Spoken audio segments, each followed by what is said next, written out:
أسامة الهمامي طويلة الكرة داخل منطقة الجزاء، دخل أسامة الساحلي مرة أولى، عملية خطيرة لصالح على محيط وضربة جزاء، ضربة جزاء لصالح على محيط. يعطي الحكم إشارة التنفيذ. يوسف العياشي رويدا يتقدم ويسجل الهدف الأول لصالح المحيط القرقني، الهدف الأول لصالح نادي محيط قرقنة.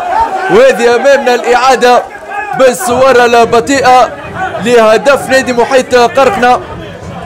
يوسف العياشي من ضربة جزاء في توقيت 24 دقيقة لعب. على مستوى خط وسط الميدان تبقى لصالح المحيط في هجوم معاكس تسريع. ايمن العمدوني على الجهه اليمنى يدخل منطقه الجزاء. ايمن العمدوني توزيعه خطيره العمليه ولا شو يقول الحكم؟ الهدف الثاني، الهدف الثاني لصالح نادي محيط قرقنة. تجاوزت الكره الخط، تجاوزت الكره الخط، تجاوزت بالفعل الكره الخط. وامامنا الاعاده.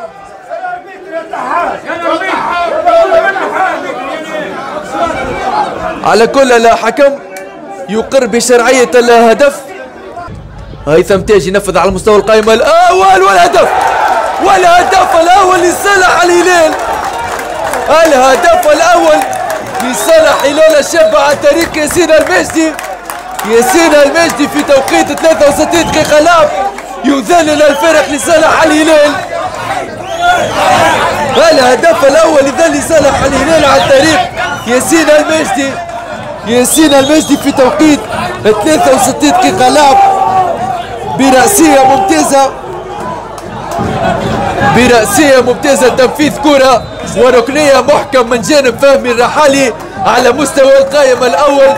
وياسين المجدي برأسية ممتازة يسكن الكرة شباك ويظلل الفرق في فريقه. عملية لصالح المحيط القرقني خطيرة الكرة. الحكم ضربة جزاء ثانية للمحيط، ضربة جزاء ثانية لصالح نادي محيط قرقنة. يتقدم رويدا والهدف الثالث، الهدف الثالث لصالح نادي محيط قرقنة. تتنفذ الكرة عالية وطويلة في اتجاه محمد علي المجري، ياخذ الكرة محمد الشلي، محمد علي المجري تصويبه والهدف الرابع، الهدف الرابع لصالح المحيط.